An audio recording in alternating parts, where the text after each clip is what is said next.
আপনাকে মাত্র 3.5 হাত মাটি করে আল্লাহ বানিয়েছে, কয়টা টাকার মালিক করে দিয়েছে, কয় শতাংশ জমির মালিক করে দিয়েছে আপনাকে, কতটা হ্যান্ডসাম করে দিয়েছে আপনাকে, আপনাকে কতটা পদ আল্লাহ দান করেছে, আর আপনি আল্লাহ সুবহানাহু ওয়া তাআলার সাথে অহংকার করেন। আপনাকে 5 বার বলা হয় হাইয়া আলাস সালাহ, তুমি সিজদা করো তোমার মালিককে। আরে জিবরাইল আলাইহিস সালামকে বলা হয়েছিল তুমি সিজদা করো মানুষকে, একটা অধম মানুষকে, তাই তারা করেছিল। আর আপনাকে আমাকে বলেছে তুমি তোমার মালিককে সিজদা করো। আপনি কত বড় অহংকারী হয়ে গেছেন যে আপনি আল্লাহকে সিজদা করেন না? বলেন, ফেরেশতা পর্যন্ত আল্লাহর ইবাদত করতে অহংকার প্রদর্শন করে না। এখন আসেন অহংকারের কথাটা কেন আসলো? যেই ফেরেশতার একটা ডানার পাখাতে যদি বাড়ি দেয় পুরো পৃথিবী তছনছ হয়ে রেখে দেবে, এতটা শক্তিশালী করে সৃষ্টি করা হয়েছে, সেই ফেরেশতাকে পর্যন্ত আল্লাহ কি বলেছে? উসজুদ লি আদম, আদমকে সিজদা করে। একটা তুচ্ছ প্রাণী, কোন একজন ফেরেশতা বাকি ছিল? প্রত্যেকটা ফেরেশতা সিজদা করেছে। কোন অহংকার এটা করে? তার মানে আল্লাহ সুবহানাহু ওয়া তাআলার কাছে সেই জিবরাইল পর্যন্ত অহংকার করে না। কাকে সিজদা করতে বলা হয়েছে?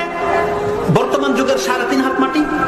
আদম আলাইহিস সালাম 60 হাত ছিল, তাহলে 60 হাতের একটা মানুষকে জিবরাইল আলাইহিস সালামের মতো ফেরেশতা পর্যন্ত সমস্ত ফেরেশতা সেই দিন সিজদা করেছিল।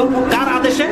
আল্লাহর আদেশে। তার মানে যেই ব্যক্তি আল্লাহর আদেশকে ফলো করে সে অহংকার করে না। কিন্তু আপনাকে মাত্র 3.5 হাত মাটি করে আল্লাহ বানিয়েছে, কয়টা টাকার মালিক করে দিয়েছে, কয় শতাংশ জমির মালিক করে দিয়েছে আপনাকে, কতটা হ্যান্ডসাম করে দিয়েছে আপনাকে, আপনাকে কতটা পদ আল্লাহ দান করেছে, আর আপনি আল্লাহ সুবহানাহু ওয়া তাআলার সাথে অহংকার করেন। আপনাকে 5 বার বলা হয় হাইয়া আলাস সালাহ, তুমি সিজদা করো তোমার মালিককে। আরে জিবরাইল আলাইহিস সালামকে বলা হয়েছিল তুমি সিজদা করো মানুষকে, একটা অধম মানুষকে, তাই তারা করেছিল। আর আপনাকে আমাকে বলেছে তুমি তোমার মালিককে সিজদা করো। আপনি কত বড় অহংকারী হয়ে গেছেন যে আপনি আল্লাহকে সিজদা করেন না? বলেন, তার মানে এটাকে বলা হয় অহংকার। আল্লাহ এই জন্য অহংকার শব্দটা ব্যবহার করেছে। ওয়ালা ইস্তাকবিরুনা আন ইবাদাতি, তারা আল্লাহর ইবাদতের ক্ষেত্রে অহংকার প্রদর্শন করে না বান্দা। কিন্তু তুমি 3.5 হাত মাটি হয়ে তুমি আল্লাহর সামনে অহংকার করো। আপনি শুধু পয়সাওয়ালাকে অহংকার ভাবেন। আপনারা প্রত্যেকটা অহংকারী আমরা, যারা আল্লাহ সুবহানাহু ওয়া তাআলার ইবাদত করি না। আপনি কোন সাহসে আপনি দাড়ি ফেলে দিতে পারেন বলেন? এটা তো অহংকার নয় তো কি? যে দেখে নেব আল্লাহ আমাকে কি করে, এটাই তো তার জবাব নয়? আপনি কেন পর্দা করেন না? আপনি নির্ভীক হয়ে গেছেন আল্লাহ সুবহানাহু ওয়া তাআলার কাছ থেকে যে আল্লাহ আমাকে ধরে কেন নেয় না, এটাই তো ভেবেছেন। আপনি জানেন কেন আল্লাহ আপনাকে ধরে নেয়? পাপের কারণে। আল্লাহ সুবহানাহু ওয়া তাআলা বলছেন প্রত্যেকটা বস্তুকে আমি একটা নির্দিষ্ট সময় দিয়ে রেখেছি বান্দা। কোরআনের আরেক জায়গায় বলেছে এটা তোমার রবের দয়া মুহাম্মদ, তোমার রবের দয়া যে পাপের কারণে তৎমত তাদেরকে ধরা হয় না। আপনি পড়ুন সূরা কাহফের 57-58 নম্বর আয়াতটি, 18 নম্বর সূরার 18 নম্বর আয়াতটি আপনি পড়েন। সেখানে আল্লাহ বলছেন রাহমাতুম মির রাব্বিক, এটা তোমার রবের দয়া স্বরূপ তাকে ধরা হয় না। সূরা নাহল 16 নম্বর সূরার 61 নম্বর আয়াতে বলেন, আল্লাহ বলছেন ওয়ালাউ ইউআখিযুল্লাহু আন-নাসা বিযুলমিহিম মা তারাকা আলাইহা মিন দাব্বাহ ওয়ালাকিন ইউআখিরুহুম ইলা আজালিন মুসাম্মা ইযা জাআ আজালুহুম লা ইস্তাখিরুনা সাআতান ওয়া লা ইস্তাকদিমুন।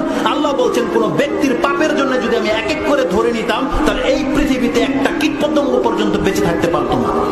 তাই আমি তাদেরকে ধরি না। আল্লাহ বলছেন প্রত্যেক একটা নির্দিষ্ট সময় পর্যন্ত সময় দেওয়া হয়েছে, যার কারণে আপনি পাপ করেও বসে আছেন, আল্লাহ আপনাকে ধরছে না। সুবহানাল্লাহ। ইবনে হাতিম একটা চমৎকার হাদিস রয়েছে, এটা আপনি 640 নম্বরে পেয়ে যাবেন। সহিহ তারগিব ও তারহিবের মধ্যে রয়েছে। হাদিসটি সম্ভবত মিশকাতে আছে কিনা আমি জানি না। হাদিসের মধ্যে রয়েছে আল্লাহ সুবহানাহু ওয়া তাআলা কসম করে বলছে, আমি আমার ইজ্জতের কসম করে বলছি, লা আজমাউ বাইনাল আবদি লা আজমাউ আলা আবদি খাউফাইন ওয়া আমনাইন। আল্লাহর কসম করে বলছে আল্লাহ যে আমি আমার কোন বান্দার জন্য 2 বার ভয় আর 2 বার নিরাপত্তা লিখে রাখি নাই। আপনি জানেন আল্লাহ কি বলেছে? কোন ব্যক্তির তকদিরে আল্লাহ 2টা শান্তি আর 2টা ভয় লেখা রাখে নাই।